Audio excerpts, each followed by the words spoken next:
News at 7:30 p.m. News at 7:30 p.m. From Urdu Radio, FM 107. السلام علیکم ورحمۃ اللہ۔ آج کا دوسرا نشریہ اور پہلے اہم خبروں کا خلاصہ۔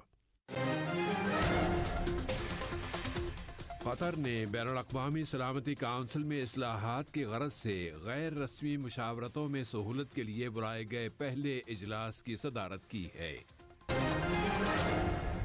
قطر کورونا کے بحران سے نمٹنے میں انتہائی مہارت کے ساتھ کامیاب رہا ہے اور اب یہاں اس عالمی وبا کی تیسری لہر کا پیک ٹائم گزر چکا ہے۔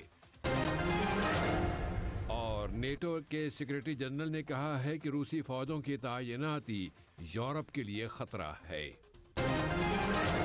یہ تھا اہم خبروں کا خلاصہ اور اب پیش خدمت ہے ریڈیو قطر سے آج کا دوسرا مفصل نشریہ۔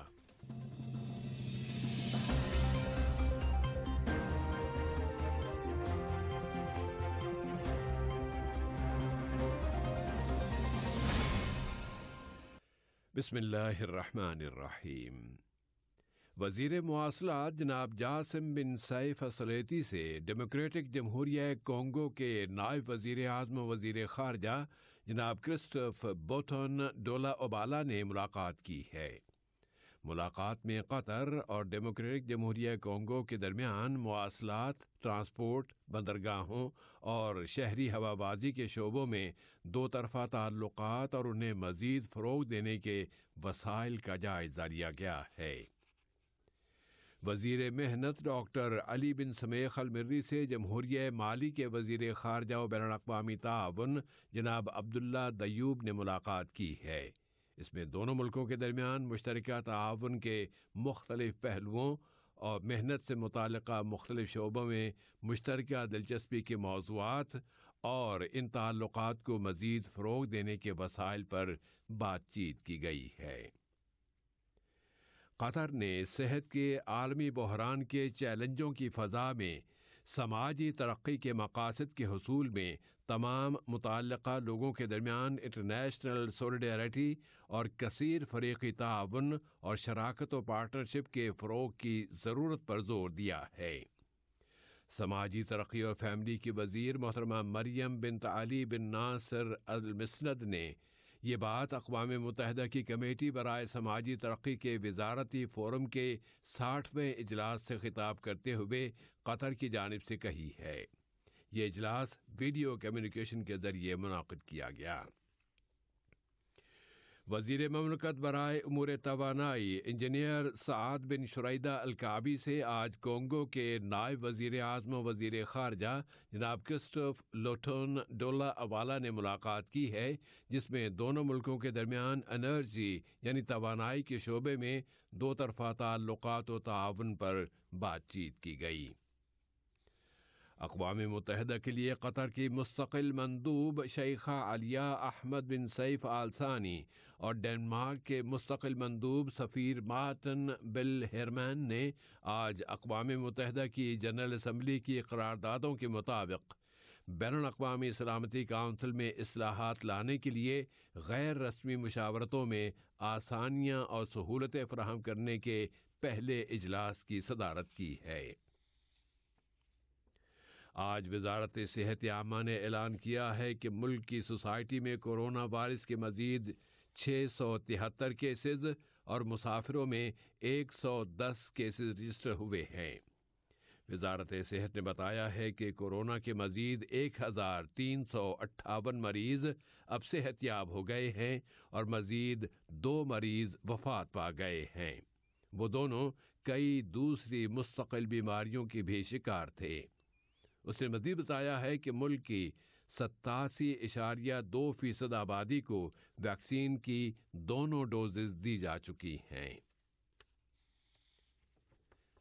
قطر انتہائی مہارت کے ساتھ کورونا کے بحران سے نمٹنے میں کامیاب رہا ہے اور اب اس وبا کی تیسری لہر کا پیک ٹائم گزر چکا ہے اور گزشتہ چند ہفتوں کے دوران اس وائرس سے متاثر ہونے والوں کی روزانہ کی تعداد میں واضح کمی آ گئی ہے۔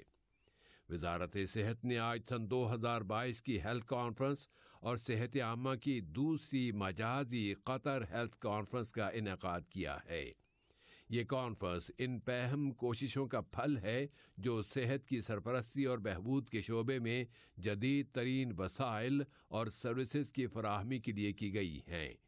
اس کانفرنس میں اعلیٰ ترین ہیلتھ کیئر، خاص طور پر کورونا کی عالمی وبا کے اثرات کی شدت میں کمی لانے کے بہترین طریقے اپنائے جانے پر مرکوز رہی ہے۔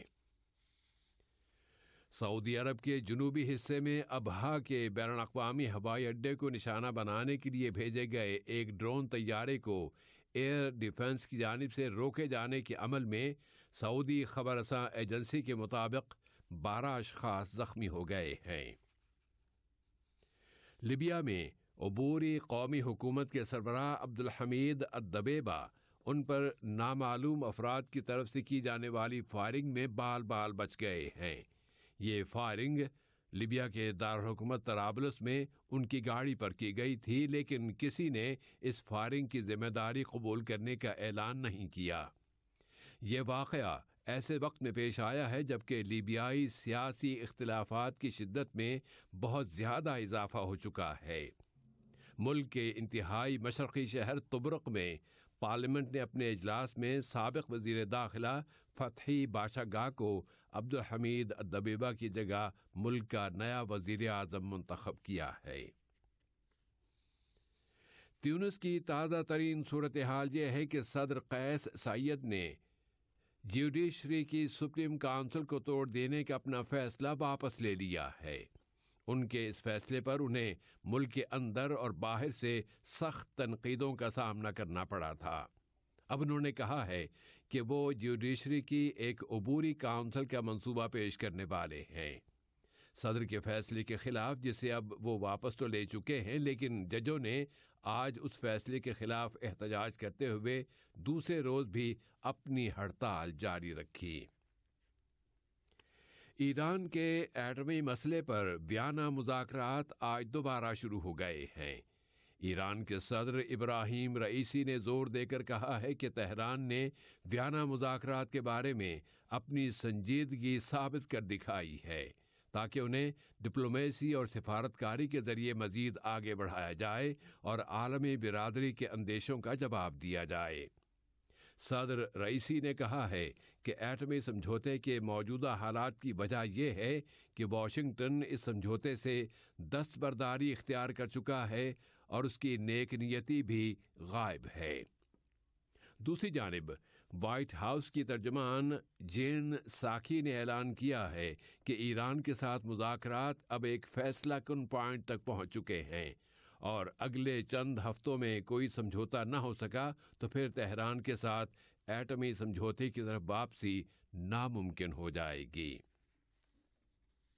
اب یوکرین کے بحران کی طرف آتے ہیں۔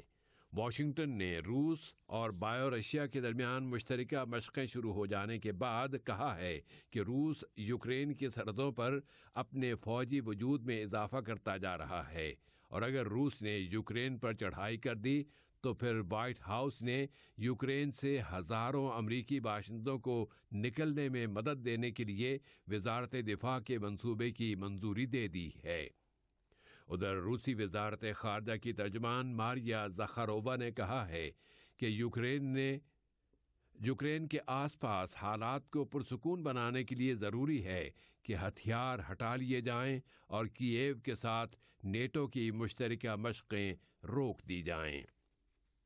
ادھر معاہدہ شمالی اوقیانوس نیٹو کے سیکریٹری جنرل یانس اسٹولٹنبرگ نے کہا ہے کہ بایو رشیا کے ساتھ مشترکہ فوجی مشقوں کے ضمن میں روسی فوجوں کی یوکرین کی سرحدوں پر تعیناتی یورپ کی سلامتی کے لیے ایک خطرناک لمحہ ہے۔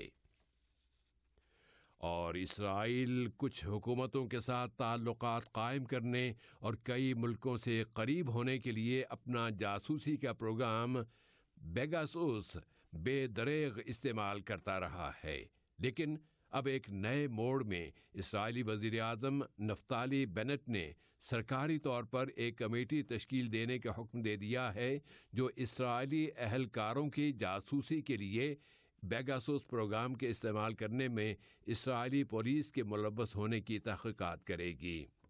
نفتالی بینٹ نے اس پروگرام کا دفاع کرتے ہوئے کہا ہے کہ اب اسرائیل کی کریڈیبلٹی اسٹیک پر لگ گئی ہے۔ آج کا یہ نشریہ ختم ہونے سے قبل اہم خبروں کا خلاصہ ایک مرتبہ پھر سماعت فرما لیجیے۔